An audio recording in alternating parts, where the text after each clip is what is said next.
บายดีทุกท่านเวลาท่านหมอด็อกเตอร์ตรวจพยาธิให้คนเจ็บอย่างนี้เนาะหรือว่าสิ่งที่ต้องการสิ่งที่จำเป็นที่ท่านหมอจะต้องใช้นั่นก็คือตั้งนั่งเนาะตั้งนั่งมันจะมีหลายประเภทบางประเภทก็จะเป็นสแตนเลสเป็นแผ่นธรรมดาบางทีท่านหมอด็อกเตอร์นั่งเวลาดนไปเนาะถ้าว่าผู้คนข้างมีอายุแดกเจ็บ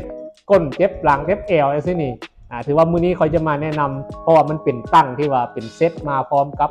เสียงกวดพยาธิยิงคืออยู่ทางด้านหลังเขาที่เนาะทางหลังเขาที่อันนี้เป็นตั้งที่มันมาเป็นเซตพร้อมเลยแต่ว่าถ้าว่าลูกค้าผู้ใดอยากได้เฉพาะตั้งก็ได้เนาะท่านหมอผู้ใดอยากได้เฉพาะตั้งก็ได้ตัวที่คอยนั่งอยู่นี่แหละตัวนี้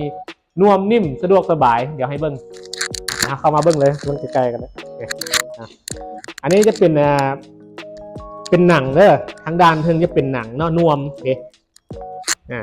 นวมนี้จะเป็นนวมมันเกรดดีเพราะว่าเราสังเกตเลยว่านวมเกรดดีหรือว่านวมธรรมดานี่เวลาเรากดลงไปเนาะเอากดลงไปมันจะคืนหุบทันทีเห็นป่ะคืนหุบทันทีแล้วก็นวมหนาเนี่ยนวมหนาเนาะนี่เวลาเขานั่งนี่นิ่มสบายคือค่อยนั่งไลฟ์สดนั่งรีวิวสินค้าส่วนใหญ่ค่อยจะเอาตั้งตัวนี้มานั่งก่อนเนาะค่อยจะมารีวิวอยู่นี่แบบนี้เห็นนั่งสบายเลยสามารถปิ้นไปปิ้นมาสบายตามมาเขาต้องการได้เนาะเวลากวดคนเจ็บแล้วก็ตีนติดล้อเนาะตีนมีล้อเลื่อนไปมาได้เนี่ยเขาสามารถเลื่อนไปมาได้เลยเลื่อนไปมาเดี๋ยวตีนหมุนได้360องศานะในกรณีที่ว่าเขาอยากปรับขึ้นปรับลงกับซีนีกันง่ายๆนั่งอยู่มองเก่านี่มันจะมีแต่ละนี่นะมันจะมีการปรับขึ้นปรับลงอยู่นี่เพราะว่าแกนมันเป็นกระบอกไฮดรอลิกตัวนี้กระบอกไฮดรอลิกปรับขึ้นปรับลงเนาะเขาพี่ไปกดตัวนี้แล้วเขาก็ลุกขึ้นไปสิเด็กปรับสูงได้สูงได้สูงหลายดิเห็นปะค่อยจนได้แย่งได้สูงหลายสูงแบบนี้ถ้าว่ากรณีที่ว่าเตียงสูงเขากวดให้คนเจ็บแบบนี้เห็นปะอันนี้เป็นเตียงกวดพยาธิยิงสมมติว่าเขากวดเขาก็สามารถที่จะยับขึ้นมาสูงได้เนาะแต่ถ้าว่าเขาอยากลงรายละเอียดเขาเบิ่งเขายังยับลงตั้มเลยสินี่ตั้มนี่เขาก็สามารถกดนี่ได้เลยเนาะนั่งอยู่เฉยธรรมดานี่มันจะค่อยยุบลงนี้โมเมนต์ว่ากดตึ๊บแล้วยุบลงทุกอัน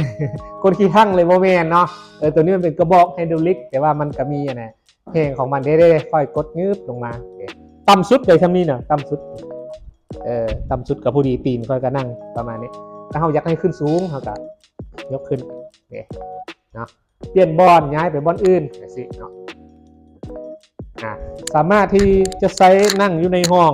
บอกว่าเขาจะเซ็นเอกสารหรือว่ามาหาคนเจ็บที่นี่เลื่อนไปเลยเนาะเลื่อนไปมาได้เลยแต่ว่ารุ่นนี้เป็นตั้งมนเด้อรุ่นนี้เป็นตั้งมนที่ว่ามันมาพร้อมกับเสียงกวดพยาธินี่